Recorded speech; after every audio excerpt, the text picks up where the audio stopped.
Hey, old man. Give me everything. Call an ambulance! Call an ambulance! But not for me!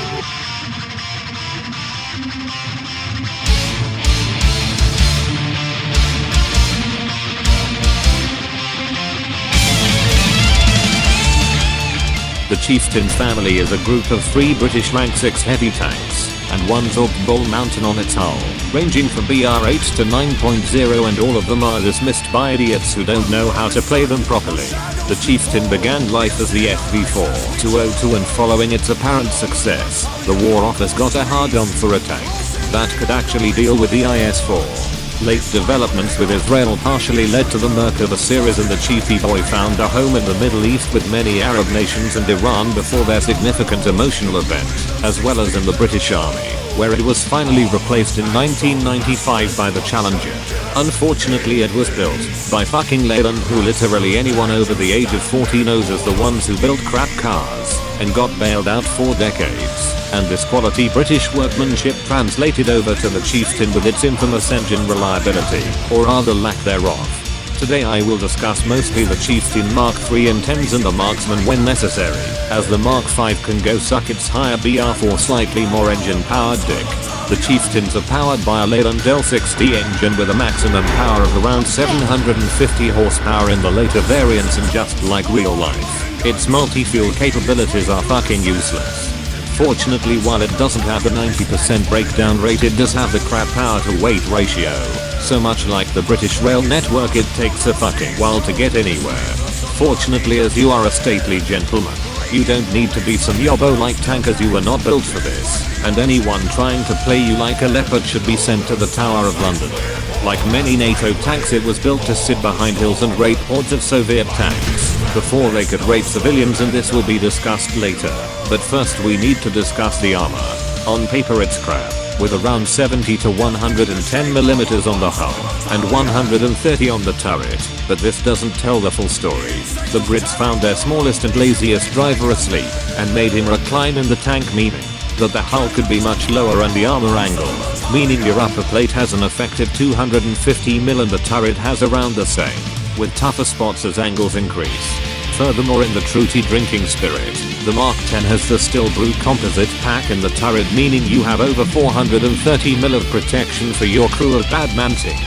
Unfortunately, your armor is by no means perfect, as you have a big juicy lower plate that can be penned by most things and a gun mantlet that is quite weak like later MBTs, so keep this in mind, but also that it's much harder to hit these weak spots at range. Speaking of range, what's the weaponry like? The Chieftains use the same L11A5 rifled cannon used on the Challenger 1 and the Vickers Mark 7, and as such this is a definitively good gun. This gun hits harder than industrial reforms hit the North, and fires 2 rounds actually worth using. For the Mark III, this is a stock L15A3 discarding sabot shell with 300mm of pen at 1 km, and for the Mark 10 this is the familiar L23A1 APFSDS round, which literally scored the longest tank kill in history when mounted on a Challenger. Both these rounds are good, although the APDS prefers to cuddle ammo racks rather than actually blowing them up, so it might need encouragement at times. The Marksman meanwhile has 2 Oldecon 35mm autocannons with choices for either explosive Christmas puddings or Chipotle sausages with 127mm of pen for anti-tank ops. Although since you are so goddamn obese, you are not a falcon, and must not primarily go after tanks. With all that said, how do you play the most inbred family since the Royals?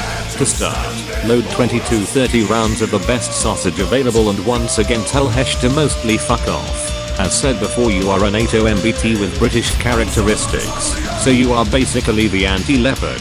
You are slower than Eastern European lorry drivers on the M25, so you do not attempt to rush to cap points, or think you are these annoying as fuck Swedish premiums being spammed. The Chieftain has bad handling as well as straight line speed, so you must stay at range, and not get caught with your pants down on slopes or tricky terrain, but do this to other tanks. You use your excellent stabilized 120mm to distill pure unionism into enemy tanks. For the Mark III you will generally go through everything you face, but aiming for the driver and gunner is essential, as APDS is as lazy as the average benefits mum with 8 kids, and doesn't like spamming. The Mark 10 meanwhile has its premium sausage which smells ammo racks like Londoners smell poverty and smog daily. So you aim for these as well as the turret and center mass. This tank does come equipped with the standard manliness option, and as your armor is good, this is viable.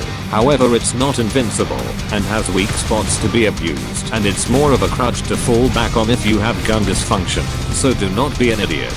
Instead angle slightly to increase protection. Shake the turret and hide the lower plate where possible, and don't engage at complete close range especially with speedy boys, as they'll run rings around you like Liverpool this season. LMAO get cancelled lol, no Premier League for you. Anyway, if nothing else you must sit behind ridge lines and show the enemy your strong turret while showing those dastardly Europeans where to stick it. Now a few words on playing the Marksman. Basically, if you don't know how to play SBAAs by this point, you are about as clever as every political party's leadership, but I will still cover the basics for those with room temperature IQ. The Marksman system combines two Swiss 35mm cannons with a Marconi Series 400 radar which has both search and track modes. In idiot terms, this means that the Chiefy can detect incoming planes before they butt fuck you, and lock onto them with a marker for where to aim the guns. When doing so, it is important to remember shell drop, and that the zoom is quite strong. So don't bother shooting more than a kilometer away, unless they're obese Russian bombers, or coming at you in a straight line, and especially if they are both. Unfortunately, while writing this, I thought that the entire thing could be reloaded quickly, but this is incorrect, as only the second little clip will load like the British public low toilet roll into their trolleys, so be careful as you don't have much ammo, but do have long reload times.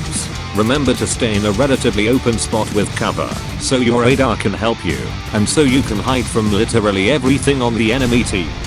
Finally, if you feel like being manly in this is possible but not really advised, as it only has around 120mm of pen, looks like the average footy fan, has wide as fuck guns, and is not very maneuverable.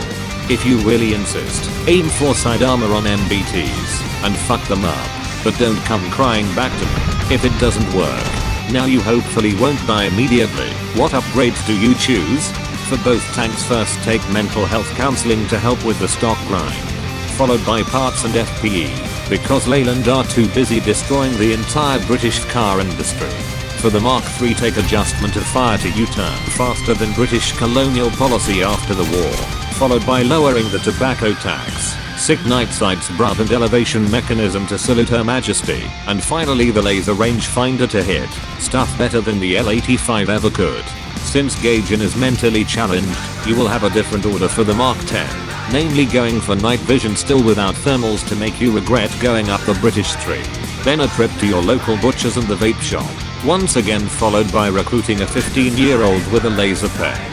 Finally, for the Marksman you must research all of the Tesco basics sausage rolls up to the super hardened cocktail sausages, then the turret upgrades, so you don't get mugged off by AS-20 Nords, and finally some more wacky backy. After all these, you may do whatever the fuck you please. We will now discuss what to teach your crew on the Salisbury plane, starting with your lazy as fuck driver. He must learn to actually use the gearbox or the entire engine will be screwed. Then he must learn to repair the damn thing himself, and stay alive long enough to do so. For the gunner, he must know how to point his big Nerf gun at communists and range finding, since the ranging gun doesn't sync up to Hesh, even though it did in real life. Then vitality to free up ventilators for the NHS and agility. If a comrade doesn't make it, your commander must be given his cane to whip these public schoolboys into shape, and basically everything else for when some bastard pens your glorious angled armor, and your loader needs to get all 3 pieces of ammunition in the right order or faces T rations being cut down. Finally, the Marksman doesn't need range finding, since pilots are brain dead more and to want to recreate 9/11, and instead you want to prioritize keen vision for all crewmen, as well as making sure your canvas of a turret is painted just right. If you have followed all these simple steps, you will now know how to play the Chieftain Mark 3, 5, 10 and Marksman. Now don't research the Mark 5, go out there and make Dresden look like fucking child's play. I will find you. And I will kill you. Uh-oh, retard alert!